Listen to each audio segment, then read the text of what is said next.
Martin Bluebird told us that a miracle is an event that even after we understand exactly how it happened, we still say to ourselves, wow, that is amazing. That is incredible. So we are all here today to celebrate, I think, what everyone would recognize as a miracle, and to share in the joy of our friends Tina and Jay and their families. And we're going to start with some words from the Psalms that celebrate our coming together. Hine matovu manaim, how good it is for brothers and sisters to gather together. Hine matovu manaim, shevet achim gam yachad. Hine matovu manaim, shevet achim gam yachad. Hine matov, shevet achim gam yachad. Hine matov, shevet achim gam yachad. Hine matov u'manayim, shevet achim gam yachad. Hine matov u'manayim, shevet achim gam yachad.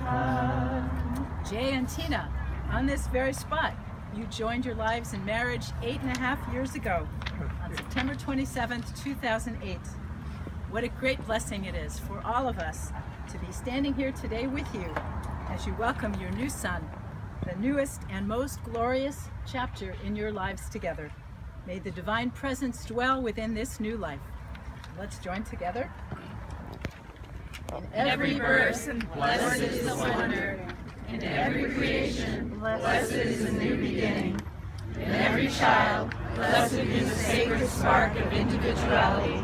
In every existence, blessed be the possibilities.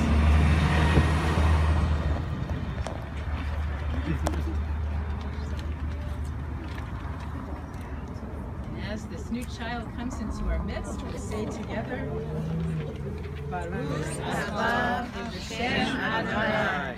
Blessed is he who comes to us from God. A few words from Mom and Dad. Our new son is the latest chapter in the unfolding of our lives together, an expansion of our journey as individuals and as a family. Jewish tradition acknowledges the pain and yearning felt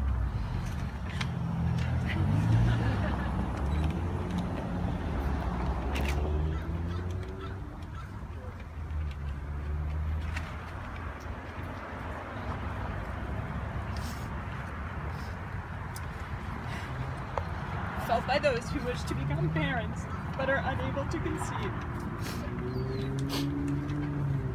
The story of Abraham, Sarah, and Hagar in the book of Genesis is one of the earliest tales of surrogate motherhood in human history. Abraham and Sarah were blessed by the generosity of Hagar, who brought a new son into their lives.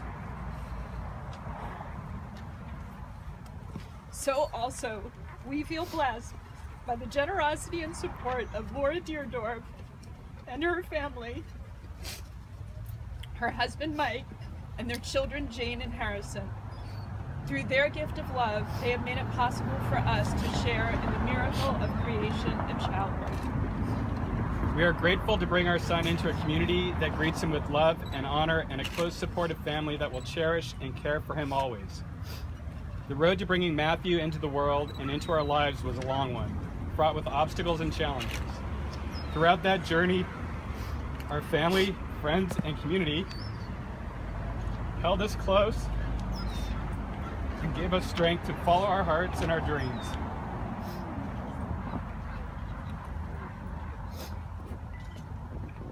We thank all of you for sustaining us with your deep and heartfelt support, love, and care. We thank you, God, for the gift of this new life which has been granted to us, and pray that we may be worthy of the blessing and responsibility of parenthood. Grant us strength of body and spirit as we strive to nurture and educate our child in a loving Jewish home. We love you, precious child, with all our heart, with all our soul, with all our being. From our first words in the morning to our last words at night, we bind our lives to you forever.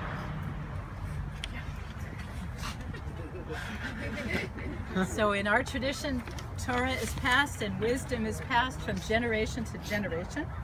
This child has been blessed with loving grandparents who will cherish, guide, and teach him, and who offer him their blessing today. Starting with Bubby here. Our God and God of all generations, we are grateful for new beginnings, for the bond of new life that links one generation to another. Above all, we give thanks for the joy of being grandparents. Tina and Jay, we celebrate the arrival of your beautiful son, a new blossom on our family tree of life. May you grow together in health and in strength, your home filled with blessings throughout the years ahead. I love you both dearly. Look, Matthew. Grandpa Pete. My dearest grandson, you are brand new, a symbol of today and tomorrow. Your life forms a bridge from past generation into future generations. Your life teaches us the memory and tradition and love are immortal. Today you become the newest link in the endless chain of our family's history. Dearest little grandson, we welcome you into the covenant of love. And Grandpa Walt. Gift of God, precious child, you are a miracle. It seems that it was just yesterday that I held your father in my arms, and now he is the father himself with a child of his own. You are a blessing to me and to all of us. Welcome to this magnificent life. Today, we remember the promise you made to our ancestors. I will establish my covenant with you and your children as an everlasting covenant throughout the generations. Sorry, I read With great joy, we now bring our son before this community to enter him into the covenant of the Jewish people. We are proud to share in this covenant and to pass this precious heritage to our child. Baruch atah Adonai, Eloheinu melech haolam, asher kitshanu b'mitzvotav, v'tzivonu l'chimiso b'vratim shel Abraham Avinu v'Sarah Imenu. Blessed are you, Holy One. You give us the mitzvah of bringing our son into the covenant of Abraham and Sarah. In honor of our child's birth, we will be sponsoring a child through Children Incorporated, an international nonprofit organization which, since 1964, has assisted impoverished children in the U.S. and abroad through already established schools, orphanages, and child care centers. Tina first started sponsoring a child through Children Incorporated when she graduated from college, and over the year has sponsored many children. Since our marriage, we have continued to do so together. We make this gift in honor of Matthew's birth because we passionately believe that children everywhere deserve education, hope, and opportunity, and to begin our child's life with an act of tzedakah. We'll join together now as we bestow this child's Hebrew name on him. There are three names by which person is called. One which his father and mother call him, and one which his people call him, and one which he earns for himself. The best one of these is the one that he earns for himself. Today we formally pass on to this child the name by which he will be called on all the significant Jewish occasions of his life. This name is added to his English name so that he might find his place in both the Jewish community and the wider world. Eloheinu v'Elohei avotenu v'imotenu, our God and God of our people, sustained through his parents' loving care and his grandparents' loving care. This beautiful child, his English name is Matthew Ronen Jennings. Let him be known from this day forward by the Hebrew name that his parents have chosen for him, the name we give him today, Matityahu Ronen ben Tema Bracha.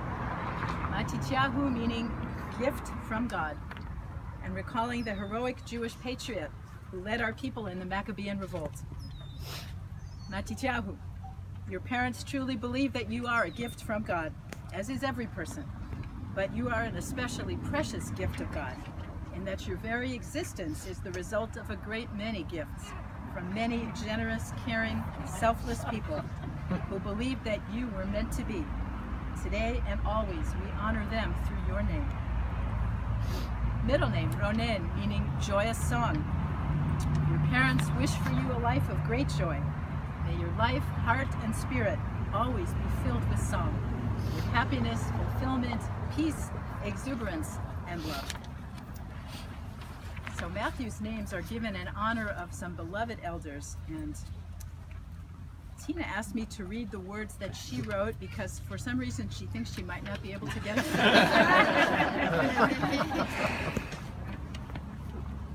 So Tina wrote the following. We are honoring my maternal grandfather, Milton David Schaefer, by naming our son Matthew. The great developmental psychologist Uri Bronfenfenner said that the one thing a child needs most to be resilient is an adult who thinks the world of him or her.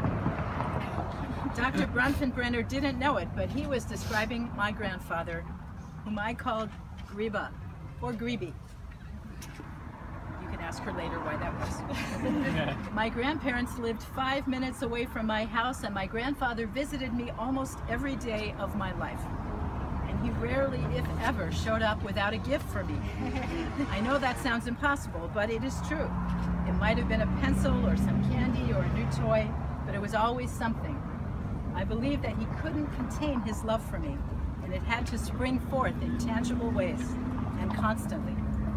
Reba was kind, caring, loving, gentle, warm, smiling, generous, and in many ways my world revolved around him. My most treasured memories are of our family trips down the shore. These were regular summertime events, and I can still play every moment in my mind like a movie.